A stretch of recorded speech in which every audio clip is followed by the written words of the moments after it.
Hello and welcome to Division F's podcast. I am Dwaraka, President of KCG Youthmasters, and I will be your host for today. We have here with us an esteemed guest, the Director of District 120 as part of Toastmasters International, Toastmaster Satish Menon. He has 27 years of experience in the IT industry, working with customers in India and abroad on multiple industry levels.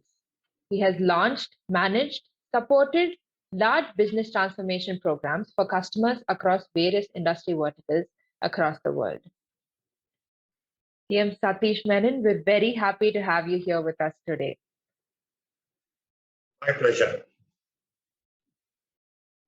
I'll get started with the very basic questions that we like to ask each other these days, right? Has life gone back to normal for you since COVID seems to have come to an end? Well, if you ask me, in March 2020, nobody knew that we were going to have this great upheaval in the way we will have to manage our lives. But then, like what life, they tell that life throws you surprises at you every day.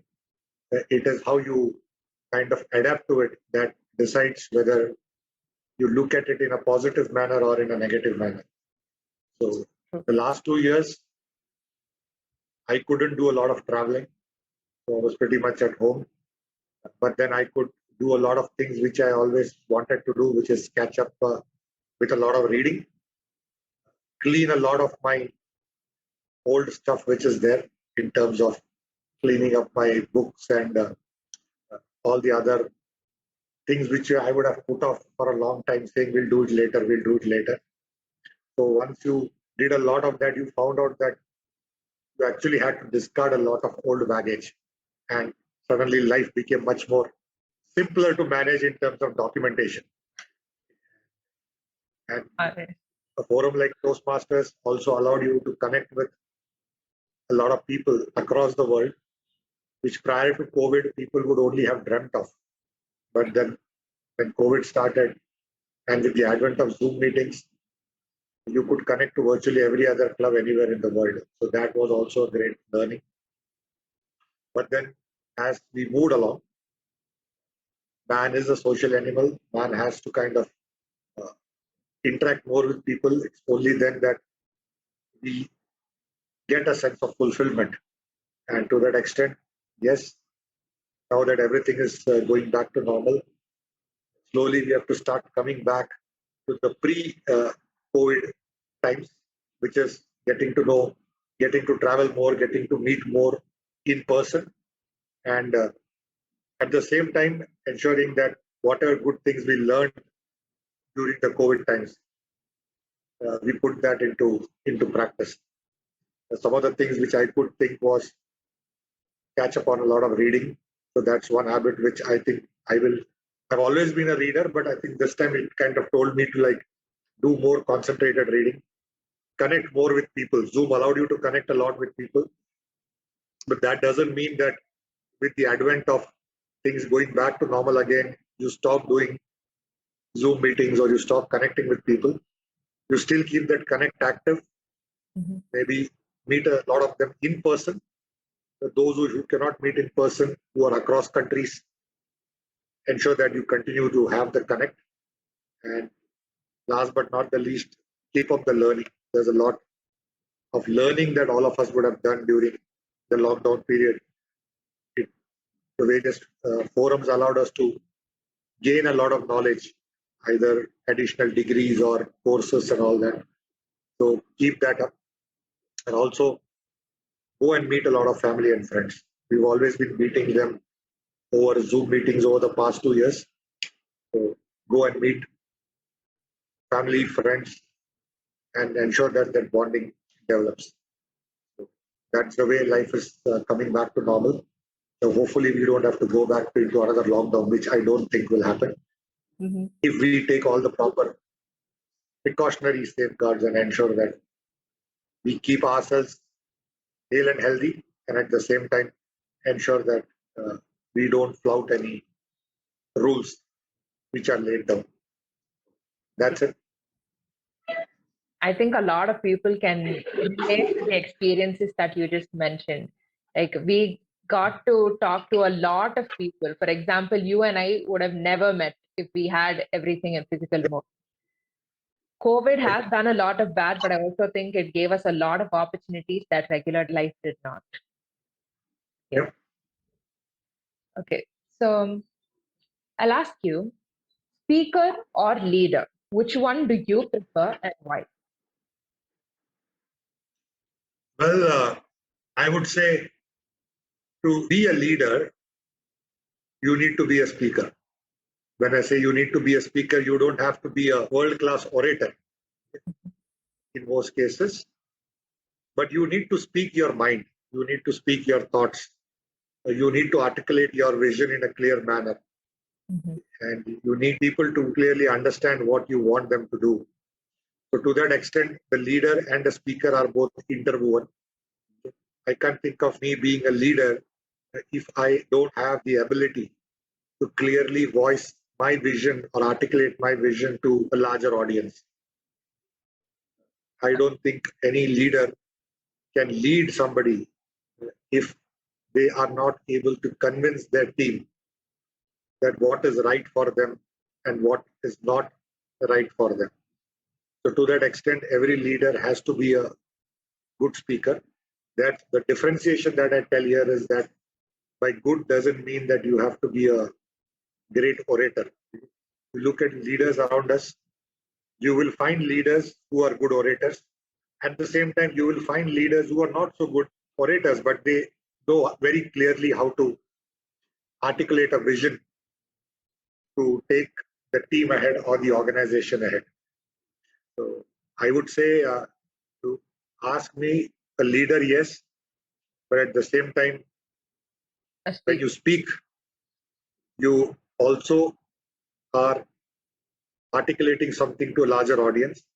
But to that extent, if they look up to you and if they start following your thoughts and ideas, then you are automatically ending up becoming a leader. A lot of times people say leader without a title. I would say every leader, if you are in a position of responsibility, then you need to have a title because that title gives you the respect. The title will give you a sense of responsibility to articulate your thoughts. If I don't have a title and I just go and tell people whatever they want to do, I may be looked upon as a coach or I may be a mentor. Okay? But then I cannot make decisions. So I can only coach people. But if you are a leader, then most of the times it is good that leaders have a formal title because that is when they can tell that as part of this role, this is what they are articulating for a larger audience. Some people would say responsibility without authority, right? So that is something which is not advisable. Okay?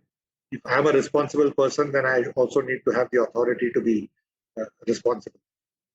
And yes, if you become a leader, then most of the time you would see that your speaking also improves because that is the only thing, most important thing that you will need to do to kind of connect. If you look at CEOs around you, or if you look at other great people around you, public figures, most of the time they will spend meeting people. Okay, they don't spend time in the office. If you ask the best CEOs in the world today, they would say a maximum of their time they would be meeting with customers, or they'll be meeting up with their suppliers, or they'll be meeting up with their employees. They don't sit in the office and take presentations. You look at public figures or political leaders, the really successful ones are always there with the people. Okay? So as a leader, if you have to be more with the people, if you have to communicate, then obviously that speaker in you also has to come out.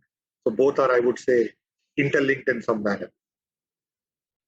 That is a very valuable response, especially for these youth who are just stepping out into, the real world, the business world, or the corporate world.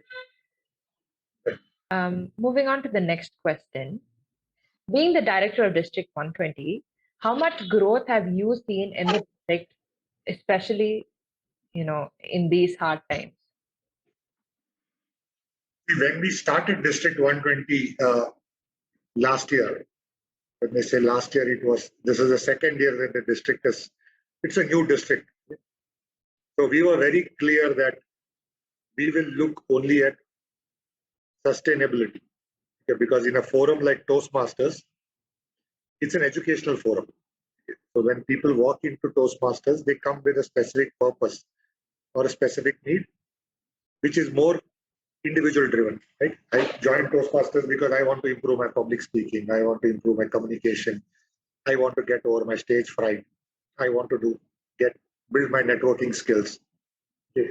For some people, I want to be the next world champion of public speaking. Everybody has their why of why they are here in Toastmasters.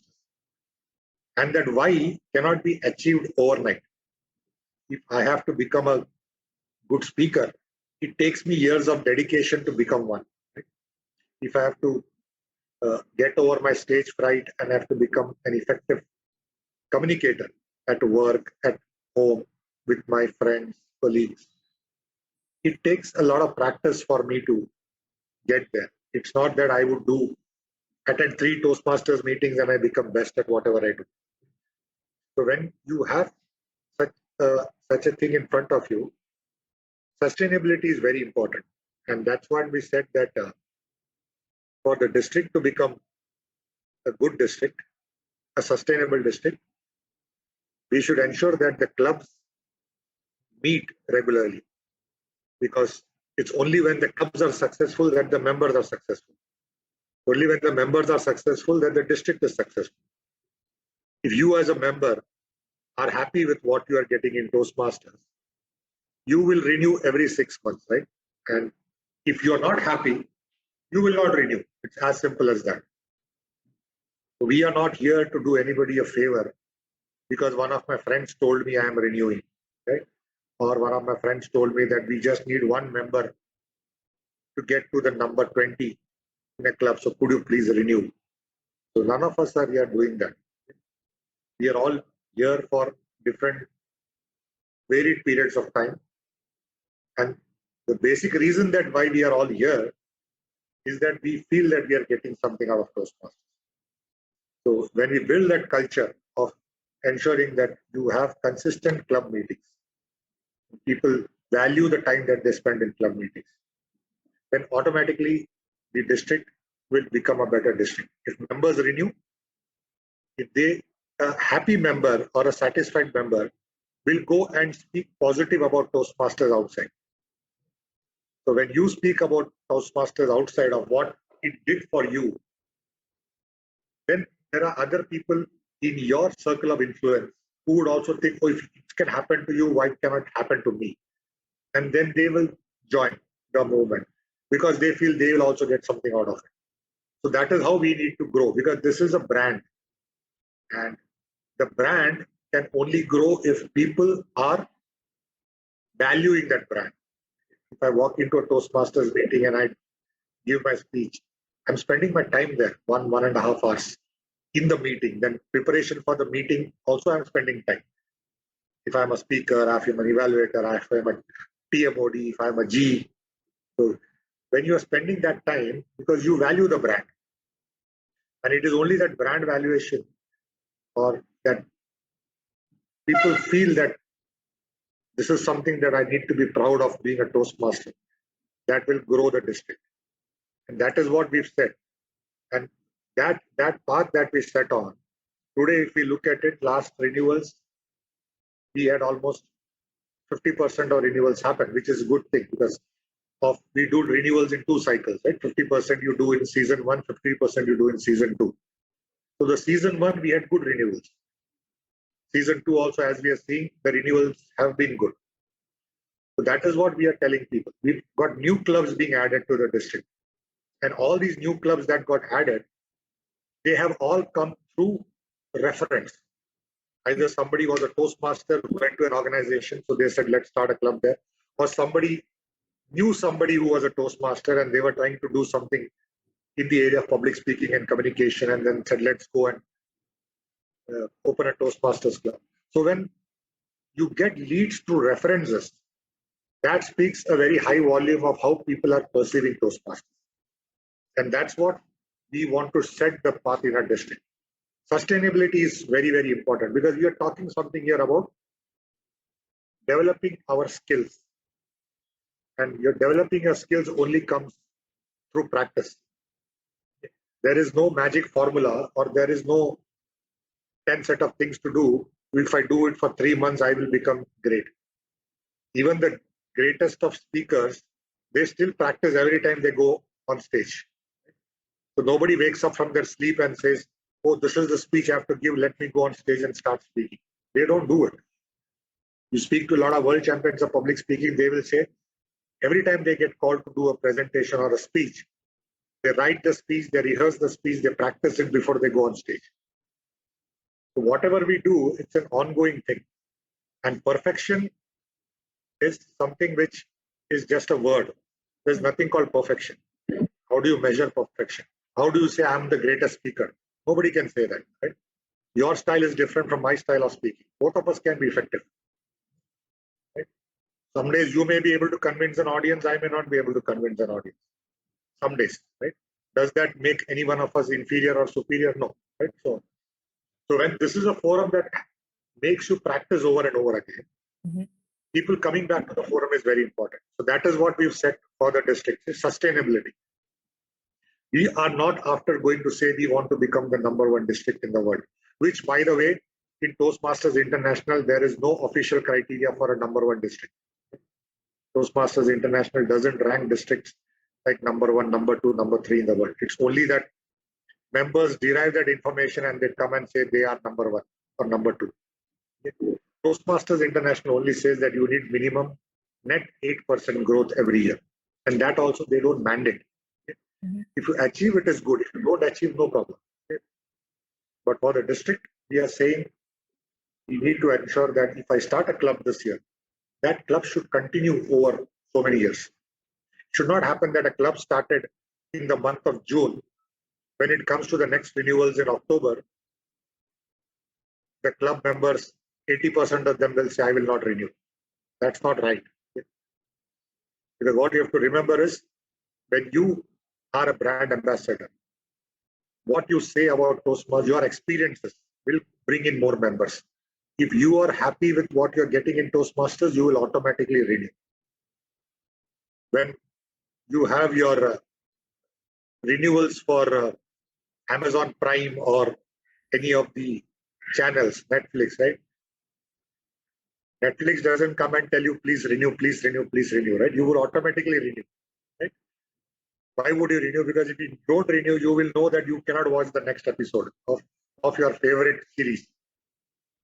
And why are you doing it? Because you feel that you are getting value by watching that, right? That entertainment or that whatever value you are getting, that is why you are renewing. So it's the same like in Toastmasters. If you find value, you will renew. So as a district, we are only trying to build that, inculcate to building up that value in members. And that's why we said, go ahead and do your club meetings in an effective manner. If members get value in the club meetings, everything will fall in place. And the district will be a truly sustainable district. Like in the corporate world also, we say that if customers remember you after 5 or 6 years of the work that you have done with them, then you can really say that you've really done a good work. So that's what we Toastmasters. If I start a club, after 6 years, if I walk into that club and this club is still active, that is what is the proof saying that members are getting the value. And that's what we are trying to aim as a district. And hopefully that trend will continue into the coming years. I really hope the trend continues. I'm getting an echo. Can you hear the echo too? No, I don't hear the echo. Okay. I hope this is not part of the record. All right.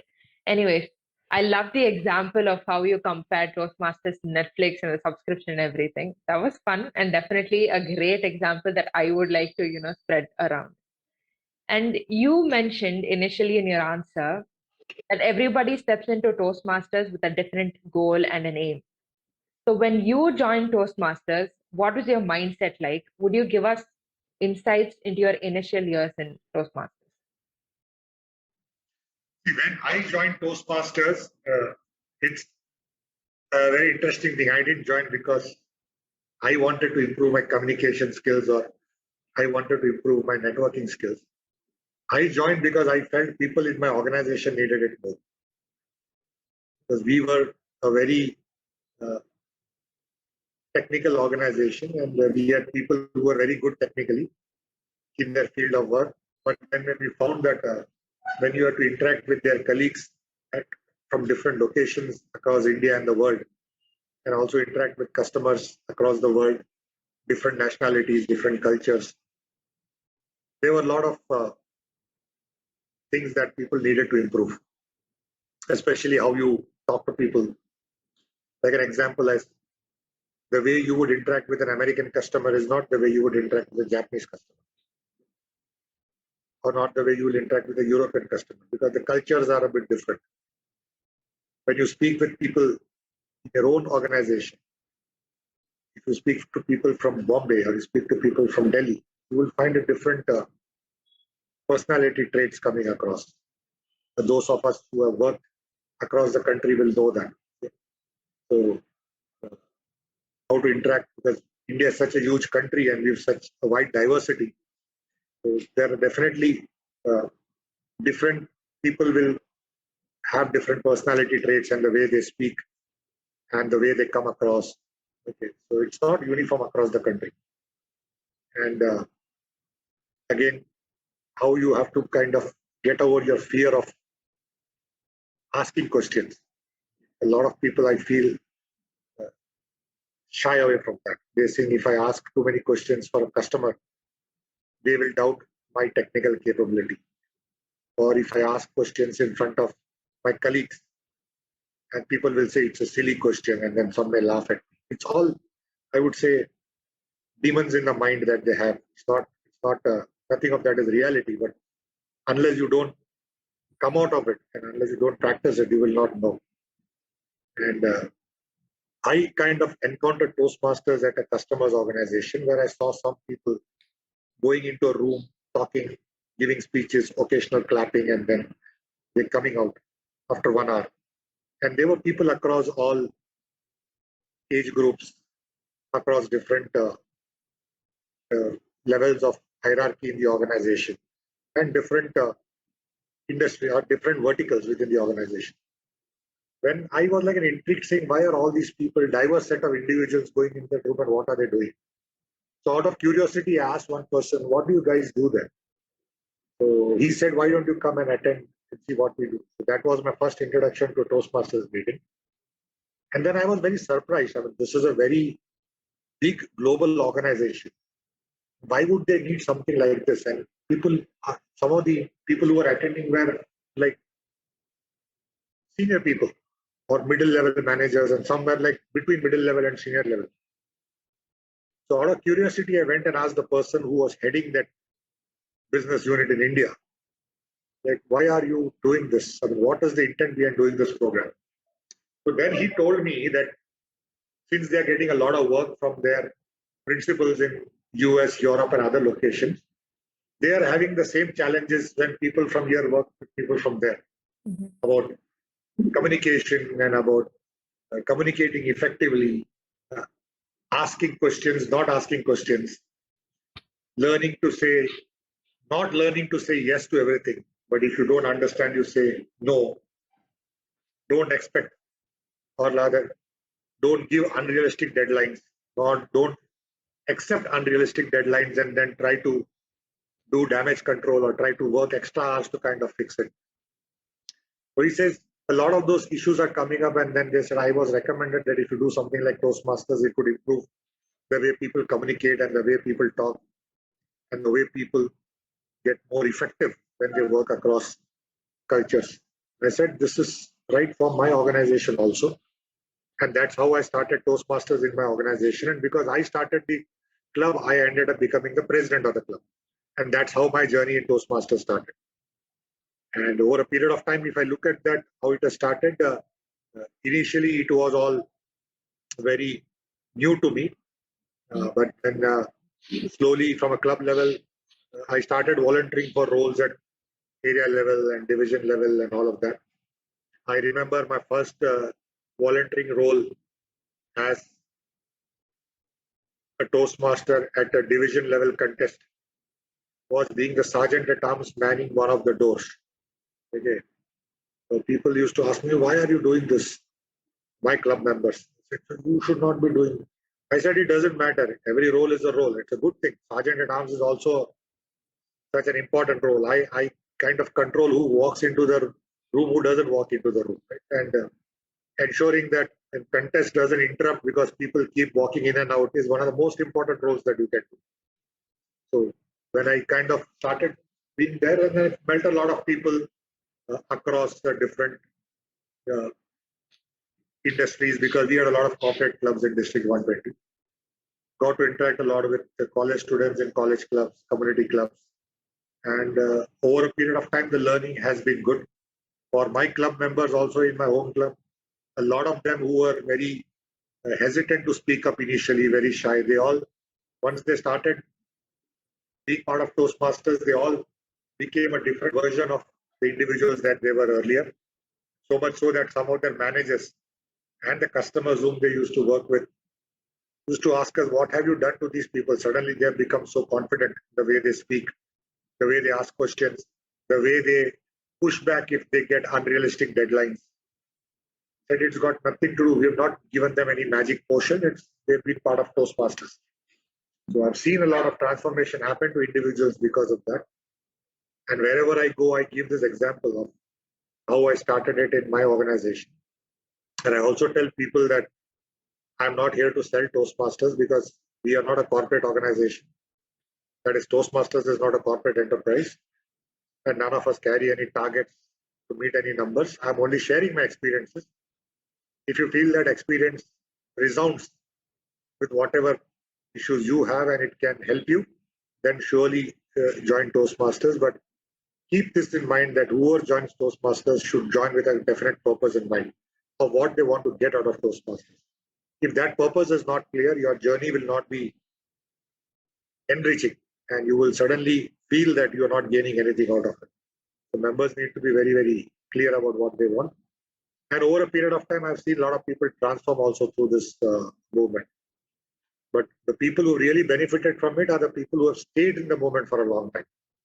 There is nobody I can say who has just spent 4 months in Toastmasters and become a better version of themselves. So anybody who has benefited from this has spent at least 2 years regularly attending club meetings, contributing at activities outside of the club. Only those people have seen the real benefit in themselves. So it's been a good journey. And as I said, it's a journey of learning. So the journey of learning never stops because every day you learn something new. And this is not an exam that we write to say, I wrote this exam, I got my diploma or my degree, and then I'm done with it. So it's a journey of communication, learning, which every time you meet new people, every time you speak to new people, you get a lot of learning, you get a lot of understanding, which naturally enriches your knowledge. And also you perfect yourself to become better and better at what you do. Toastmasters indeed is a beautiful learning platform. Okay, we'll finish off with one final question. What simple advice would you like to give to the incoming Toastmasters? One simple advice that I would like to give anybody who wants to join Toastmasters is be very clear of why you are joining Toastmasters. Don't join Toastmasters because your neighbor is also a Toastmaster, or your friend is a Toastmaster, or your colleague is a Toastmaster. If you look up to them to say, well, they are role models for me, clearly understand why are you wanting to join Toastmasters. Write that up very clearly and then come and join. And when you join, see, map very clearly to say, what am I going to do that will help me to get to the why of why I'm here. So when you are very clear of this is what you want to get out of Toastmasters, and I mentioned earlier, the reasons can be many. For some, it is overcoming stage fright. For some, it is becoming an effective speaker. For some, it is building their network.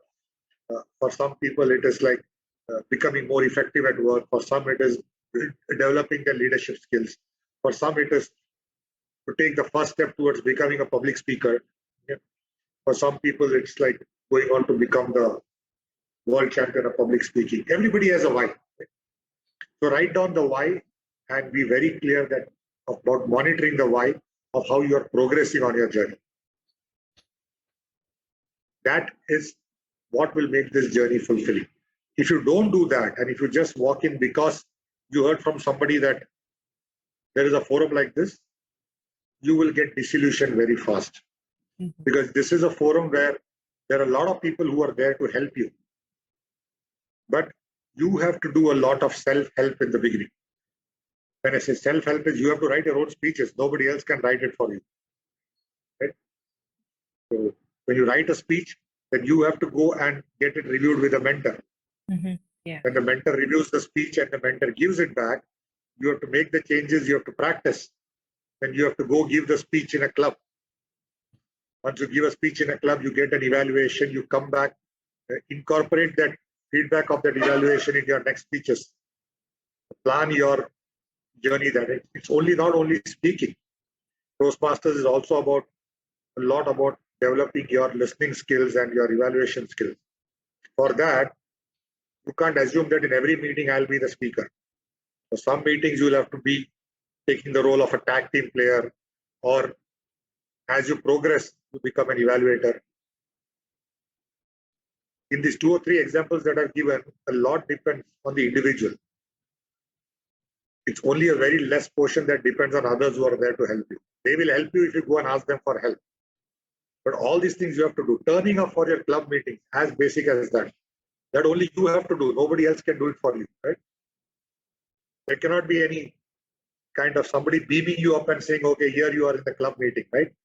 That kind of science fiction things cannot happen. You have to physically go attend the club meetings, either online or in person.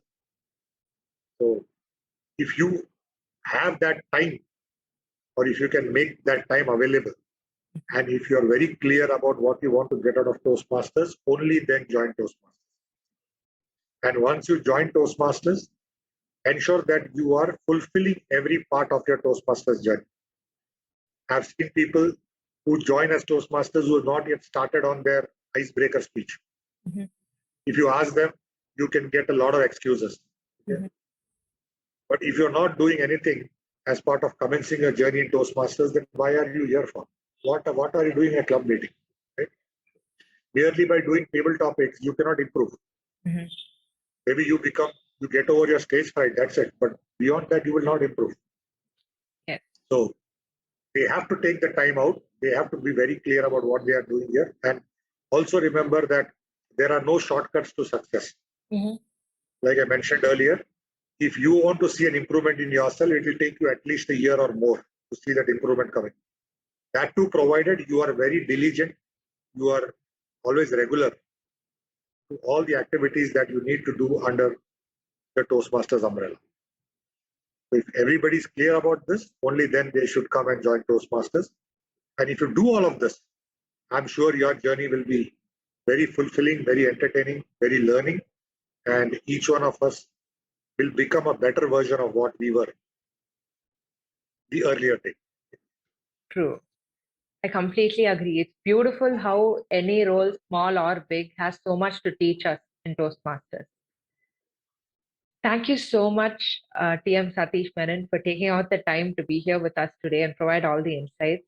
I hope you had a good time here answering all the questions that I had for you. Thank you, Dwaraka. Thank you very much. I really enjoyed answering all the questions and sharing my experiences of being a Toastmaster. I hope we can meet again someday soon. Thank you so much, TM. Sure. Thank you. Thank you.